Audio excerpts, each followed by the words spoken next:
Hello po, magandang gabi, magandang umaga kung nasaan panig kayo ng mundo 'no. Pero sa Pilipinas po ay gabi na, yan. Sana'y nasa maayos kayong kalagayan po sa pagpapanood ninyo ng ating bagong video for today, ayan ano.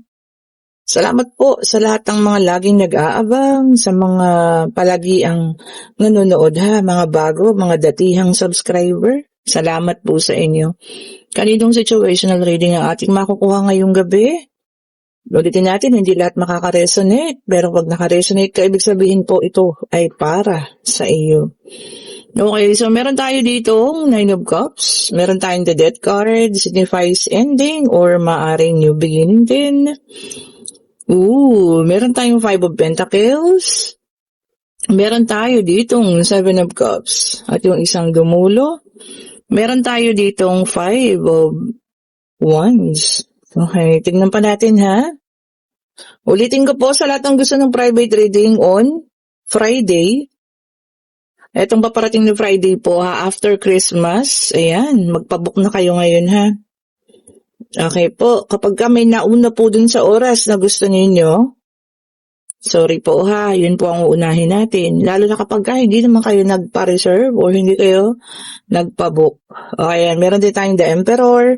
First come first serve po ako ha. Kahit na po mas maaga kayo nagsabi pero maaga naman sila nag-payment, syempre po sila yung unahin natin ha.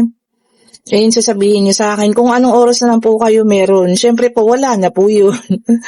Lalo na kung na fully book na po ang araw na yun. Ano po. Lalo na yung mga nagsasabi na kung anong oras na lang po kayo po pwede. Lalo na yung mga hindi naman sila regular na nagpapareading. Alam ko po hindi pa kayo sure. So pag nag-chat kayo sa akin, i-sure nyo na kung talagang gusto nyo po magpa-reading ha. Okay, kompleto na. The Emperor and King of Cups. Yung dalawa po. Ayan. Kasi sasabihin, doon na, sa Friday na lang po ako mag-chat ako ulit kung anong araw po kayo available. Hindi po kasi ganun. Kasi sabi ko nga, kung unahan po sa slot. Okay po. Ngayon, pag naubos ang oras, wala na po akong free time noon. Kasi ni-stop ko na minsan 9 p.m. Kaya tapos ko na po yun. Ganun po ha. Pero kung may bakante naman, okay pa rin po yan ha. Yun lang pag wala na talaga, wala pong pilitan ha. Pasensya na po.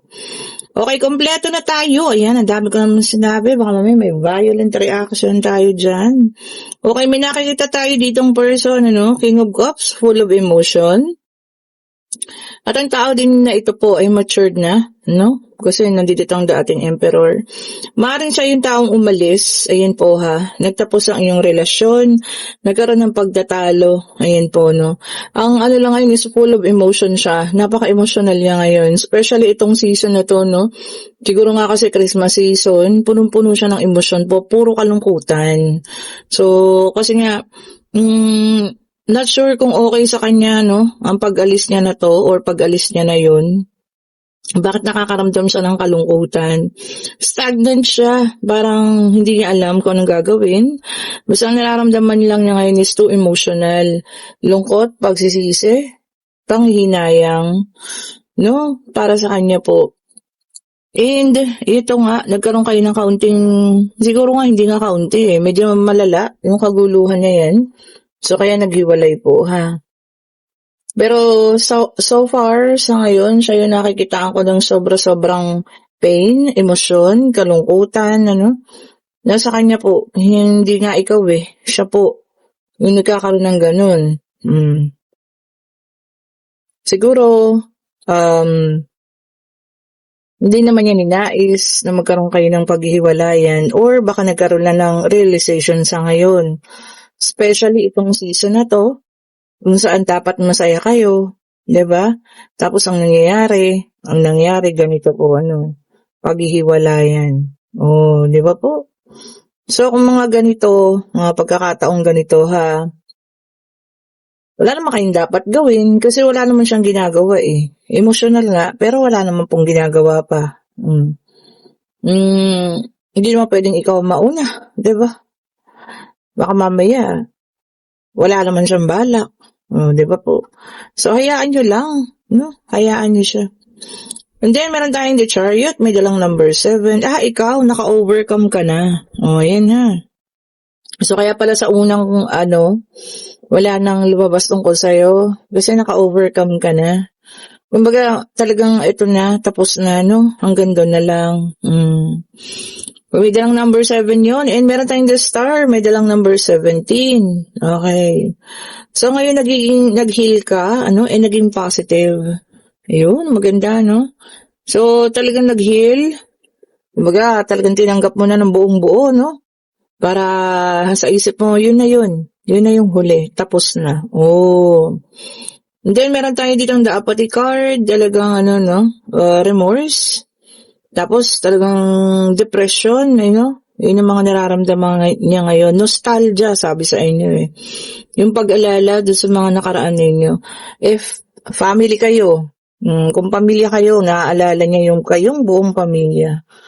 Ang hirap naman kasi ng ginawa niya eh, di ba? Kung pamilya man kayo, bakit kayo tinalikuran ng ganyan? And then, meron tayo rito 4 pentacles. Ayan. Tapos sabi dito, no? Possessions. Kung anong meron ka. O, diba? Kung anong meron ka, yun ang pinagyayaman mo ngayon. Kumbaga, ngayon, pinapalago mo kung anong meron ka. Which is good. Gawin lang po tuloy-tuloy, ha? And then, meron tayong the devil na number 15. O, yan, ha? Kaya pala, meron siyang cheating na nangyari, no? And, inabuso rin kayo, no? Emotional abuse siguro. So, mga number 7, 17, and 15. Emotional abuse. Sobra pala, no? Sobra ding sakit ang naranasan mo sa taong ito. Yun ang mahirap po, Yun ang mahirap, diba? Yun ang mahirap. And, meron tayo dito, isolation, Sabi niya, this is an 8 of swords. Ayan. So, hopeless siya ngayon. Walang pag-asa. Dami niyang emosyon. Negativity, failure, no? Iba-iba yung emosyon na nararamdaman ng tao ito ngayon. King of Cups twice lumabas. Talagang madaming emosyon na yun, ha? Sabi niya rito, pinipilit niyang kumalma. Want to stay calm. Kaya lang wala eh. Natatalo siya ng sobrang emosyon, kalungkutan. Ang hirap kasi, di ba? Lalo na kapag nakagawa sa inyo ng hindi maganda. And then, sabi niya rito, may balak din, returning to, one's roots. Gusto niya po makapag-usap, not sure lang sa'yo.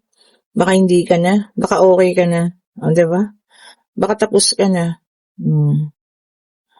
Pagka ganito kasi, mahirap na din naman, Lalo na kung sobra-sobrang yung pain na pinaranas sa'yo. Baka, alam mo yan, sabi ko nga, hindi naman na ganun kayang tanggapin. Baka mas okay ka na ngayon, di ba? Kasi wala akong nakitang, hindi magandang nangyayari sa'yo. Baga, dire-diretso ka na no? Okay, so 2 agad. And meron tayong Page of Swords, Air Sign, Gemini, Libra, and Aquarius. Ito para sa iba naman, ha?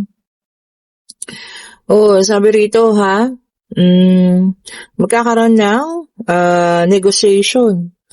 Ano ine-negotiate ninyo? Baka meron kayong pag-uusapan, sa mga tao. So, ano man yan? Pwedeng lupa, tungkol sa kalupaan, mga pamana, o ano man yung inheritance, Magkakaroon po ng negotiation. Then, 3 of Cups, water sign, Cancer, Scorpio, and Pisces in reverse. Ito na nga. Ito ha, yung mga nagpa-party tonight. Heavy party. Marami pa rin mga Christmas party ha. Ingat po sa pag-uwi. Magdala kayo o mag-itira kayo ng pang-uwi ninyo ha. Alam nyo na, ang daming aksidente nangyayari sa kalsada. Then, 9 of Swords, air sign. Naka-reverse.